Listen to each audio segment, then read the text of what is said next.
Welcome back.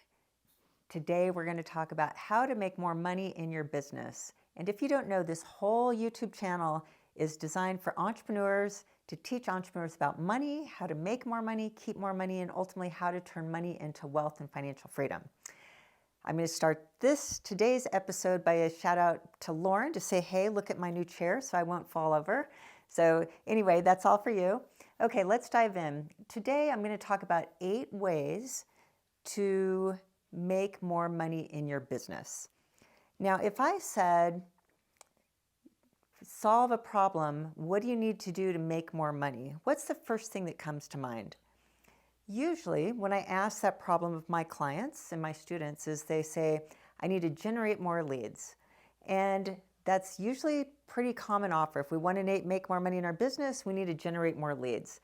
So yes, that is something that we need to do to make more money in the business, but it's not the first thing we need to do in the business. There are 7 other things to do first before we even think of generating more leads in order to increase that bottom line, or in this case, the top line.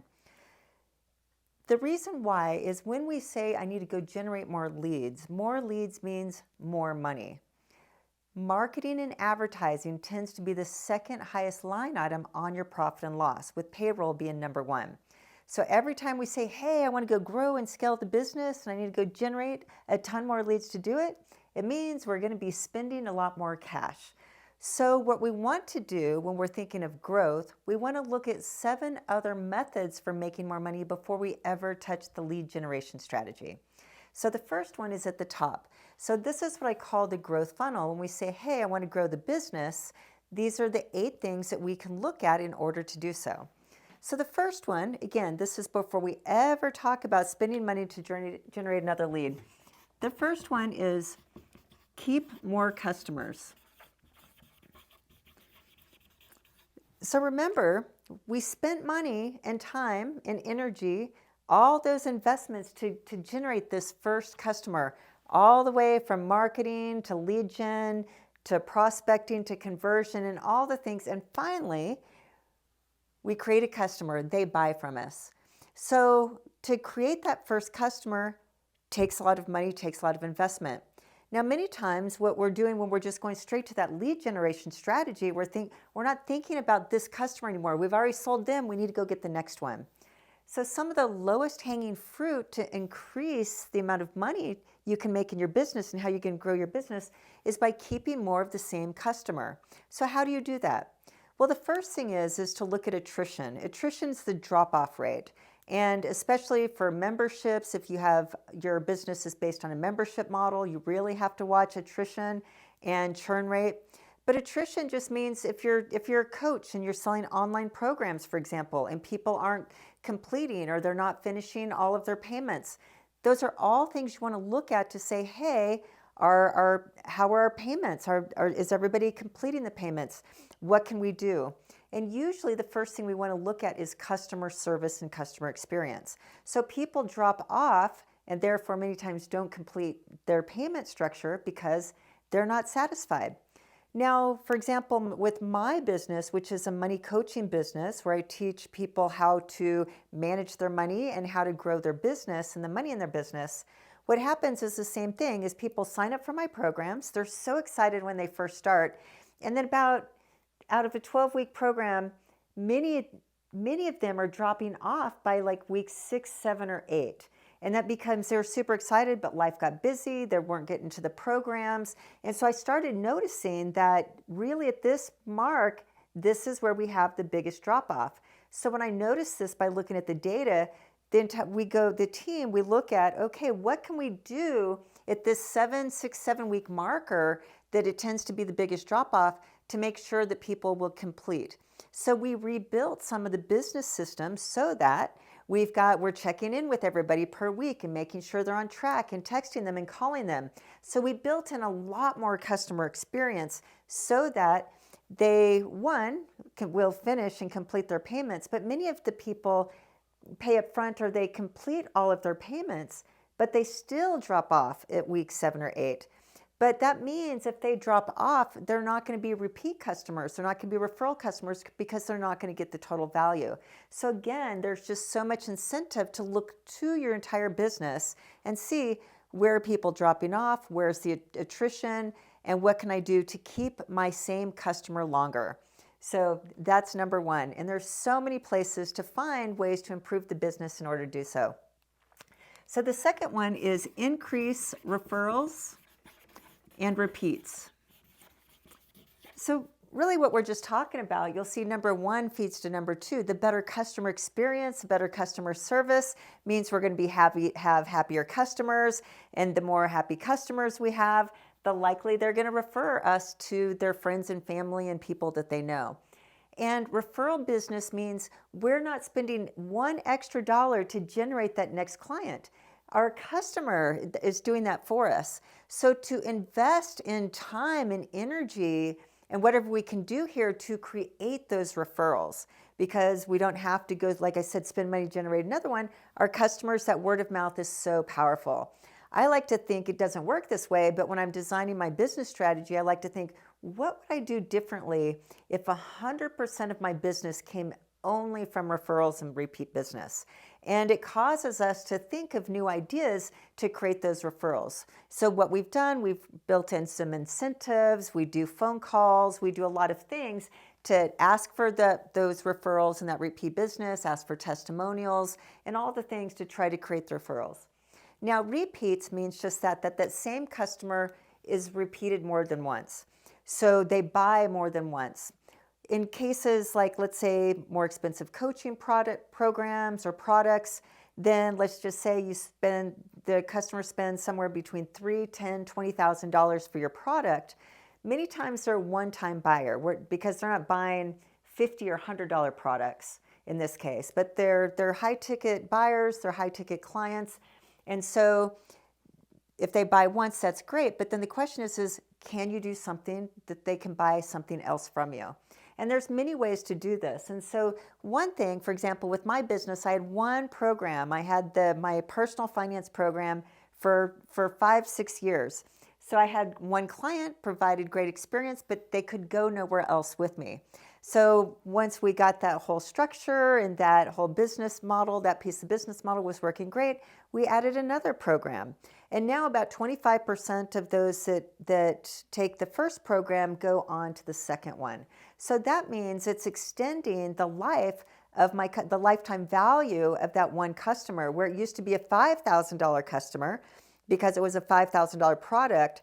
And then the second product was $10,000, and by 25% of them ascending from one program to the other, it took my lifetime value of a customer from $5,000 to $7,500. So again, same customer, already spent that ad dollar, but now the lifetime value of that customer is more. So you do that over and over and over again, and you can see how you can make more money without spending more money to generate another lead. So the next one is increase your price. And this looks easier than it really is. I think there's always that nervousness about increasing your price. But with all my clients, it's one of the first things I ask them is, when's the last time you raised your price? And many times they'll say, oh, I haven't raised my price in 5 years, 6 years. I've never raised my price. And for many cases, if that's the case, everything else in the marketplace has gone up except your product. So there's that nervousness about raising the price, afraid to lose customers. But again, if the value's there, it's a marketplace standard, you might want to raise your price to be able to match the value that you're offering, especially competitive with other products. But just by simply raising the price is a easy way to make more money without any more customers. So take a look at, can you raise your price? Now, after that, another place we look is what I call increase sales kind of percentages. So if you have a sales team or you're a salesperson, again, I'm talking a little bit more expensive products where you need to sell them because they need a conversation, then there's so many places to improve here. So again, you have generated the prospect, and just same number of prospects, if you can go from converting 50% of the prospects to 55 or 60%, again, the business is going to make a lot more money. So you want to look at how is your sales team? How's your sales process? How's your sales flow? What's the follow-up? One of the most places where money's left on the table when it comes to sales is in the follow-up. Same thing, we're on to the next prospect, and we haven't followed up with the ones we talked to a week ago, 2 weeks ago, 6 months, a year ago. In fact, today I'm in a sales cycle for my Money Mastery program, and I was looking at sales conversations I had 6 months ago when the last program had started, and going through and doing that follow-up and seeing if anybody that wasn't interested last time might be interested this time. So just always looking for places to increase sales. Maybe it's time to take a sales coaching course, or maybe it's time, if you have salespeople, to work on them to see if there's places for them to improve. But by improving your sales conversion, sales process, sales follow-up, sales technique, you can make more money. So we want to look at sales. Now the next one is in the same vein, but it's just increase conversion percentages.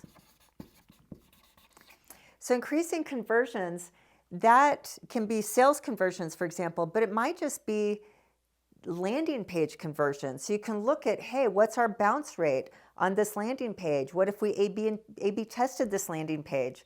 One of my people that I follow, his name is James Wedmore, and he talked about, he had an 8-figure launch here recently, and he was talking about how he made an extra $1 million by just changing a color on one of his landing pages, the font and the color on one of his landing pages. $1 million. It was just, a 0.5% difference, but he does so much volume that difference actually made them a lot more money by just changing the conversion on one landing page. So it's another place to look, like, what are our conversions? What's our bounce rate on our website? What's our bounce rate on our landing pages? Are we A/B testing? What's our prospect to sales conversions? What's looking all the different conversion points in your business and see if there's little tweaks or things that you can do to improve the system in order to create more clients out of the same number of leads that you're generating. All right, now the next one is increased transaction value. And increased transaction value, it's kind of the same as price, but what I mean by increasing price up here means you're not doing anything different, you're just raising your price because you haven't raised it in a while and it might be a little undervalued. To increase transaction value means like, hey, can I raise my price by adding more value, maybe bundling more in so that people will pay more for the product. So you can bundle in a product, like a lot of maybe a different bonus structure, or package it with your product or somebody else's, but anything to give it more value. So what I do when I'm selling my programs is that I have a lot of colleagues of mine and peers that have really great material or programs, and I'll say, hey, can I bundle your material into my material and embed it into some of my courses so I can increase the value? Maybe I can pay your referral fee or something like that. But there's all sorts of creative ways to increase the transaction value of what you're selling so that you can increase the price. All right. So the next one here is increase frequency of purchase.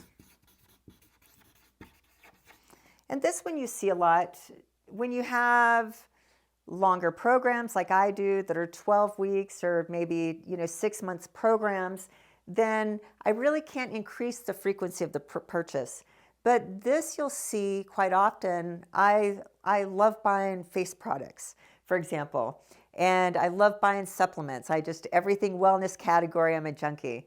So what I've noticed lately, like the last 6 months or so, maybe more, but the strategies for what they're using to increase the frequency of purchase.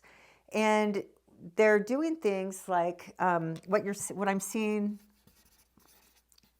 most often is use of subscriptions.